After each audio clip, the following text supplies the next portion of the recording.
is The Current Buzz, a podcast powered by Oklahoma Electric Cooperative and OEC Fiber, dedicated to teaching you what makes us different.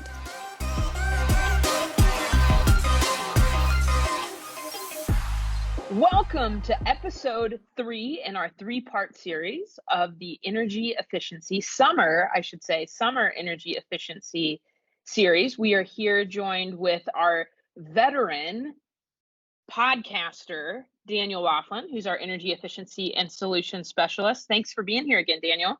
Absolutely. I'm glad to be back.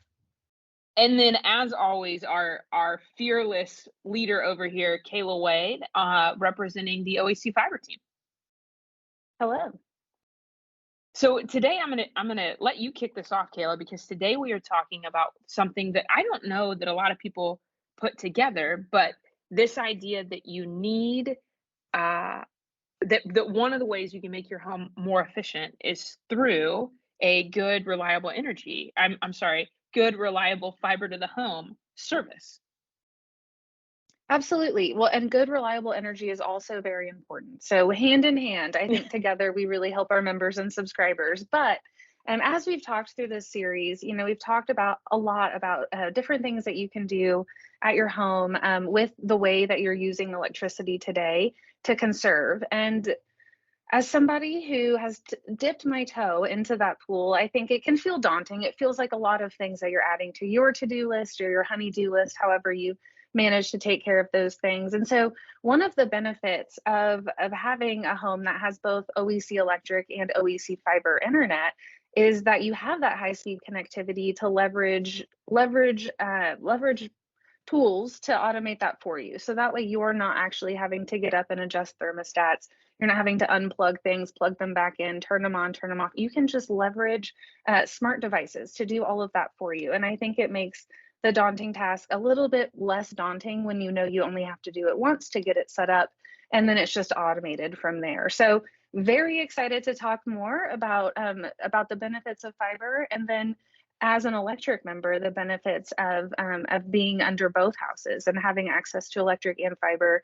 And we have some really cool rebate opportunities if you decide to go down some of these down the smart device path for energy efficiency at home. So all of that said, I will kick it over to Daniel, who is the expert on all things smart home and energy efficiency. So Daniel, can you talk to us a little bit about ways that internet connectivity can impact some of the tips that you've shared with us? Absolutely. So the low-hanging fruit on this one is the programmable thermostat that we mentioned in the last podcast. So when I said smart thermostat, smart means it's being able to connect it to the internet. And you need that for the app-controlled side of the smart thermostat. But again, your HVAC right now, this time of year, is about 40 to 50% of your load. So having that programmable thermostat is key. And I think having one that's connected to the internet just makes it that much user-friendly, that much easier. If you've ever worked an old-school programmable thermostat, if you don't have that manual with you, you're probably not going to remember all the buttons to push to adjust that time and temperature. So these smart thermostats literally have an app to guide you through putting them in. They have an app that you can go set schedules, turn off at certain times, and you literally just forget about it, right? It just does its thing. You just live your day. You come home, your home's comfortable when you need it. It goes up when you're away, and it just works. It's awesome. So having good, reliable internet is huge for that one. We can also talk smart plugs. So a lot of us older folk, knew power strips were the thing. Everybody plugged in a power strip, and you can control that whole circuit by that switch on the power strip. But they make smart plugs these days that you can plug into the wall, and you can control that device, whatever that is, via your phone or an app or Alexa, or most of us have some sort of smart speaker in our house listening to us all the time, and you can tell it to turn off said device and shut off that load. So it just makes it simpler as opposed to getting up and remembering to unplug things. You can just, again, set that on a schedule, set timers for lights, set timers for pool pumps, set timers for everything. And then your world just kind of operates at peak efficiency without you having to physically remember it every time. So this idea of this smart home, I never really understood the implications of it, like I am now coming to understand now. One of the things I think we talked about in our first episode is how you can leverage this when you're out of town, right? So making sure that you're not using energy when you're not there to use it. What are some some other benefits of having kind of this smart home where you're saving energy, and what else can it do? Yeah, a water heater is something we don't think about when we travel. They actually make smart breakers. They make smart 240-volt plugs that you can actually plug that water heater into. And when you go away, you don't need that thing cranking out 120-degree water to sit in a closet, right?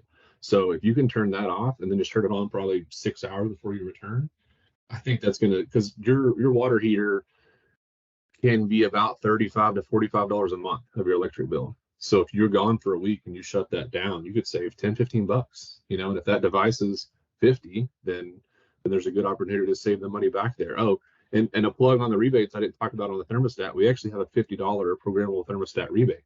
So, and that's for smart or not smart, your preference. I don't really care, right?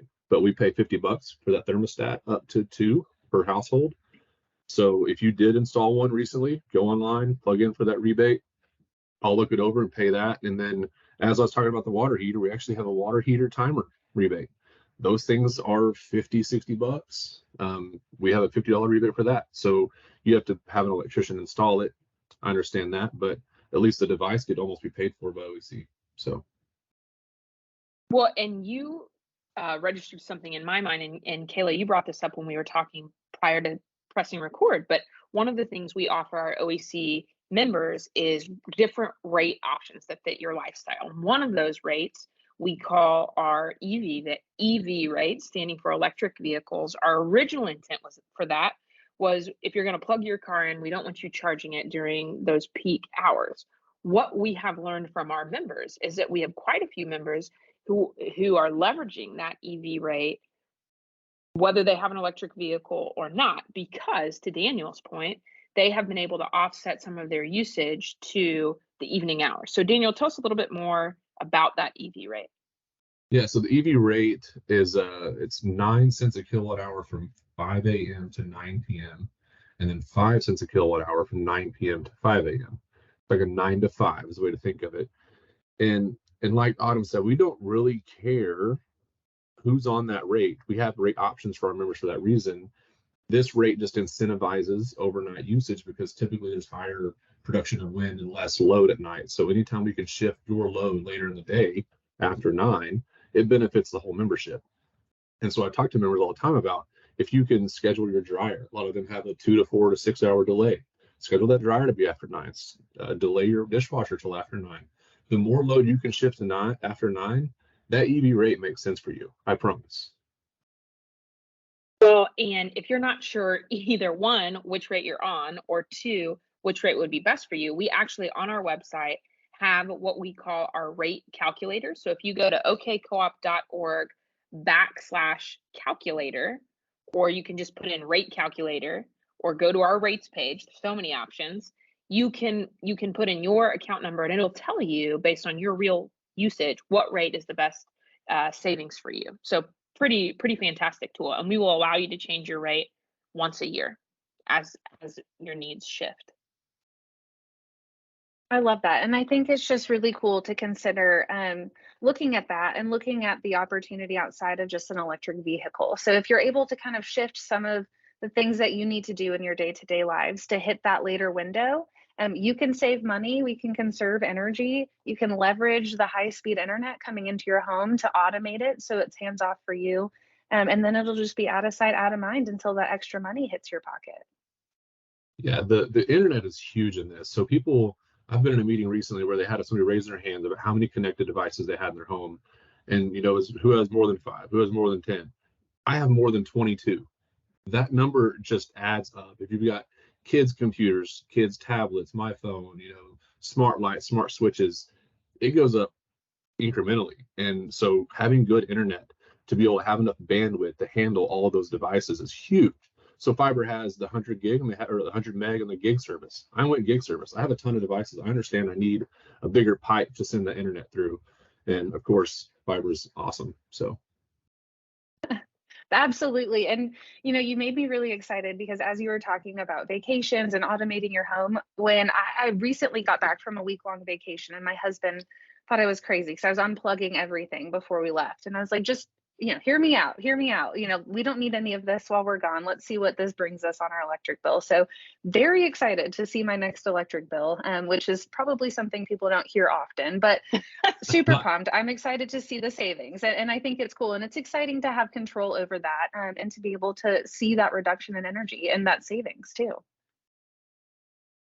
And then the final plug that I have to get, because anytime we talk energy savings, this is such a phenomenal tool, is our home energy audit. Daniel spoke a little bit to this in our first episode in this series, but it is free to all of our members. You just get on our website. You are also free to call Daniel, ask for him. He is a wealth of knowledge in this arena, and we're always looking for ways to assist you, our members, and our subscribers. Absolutely. Happy to be here for a resource for anything.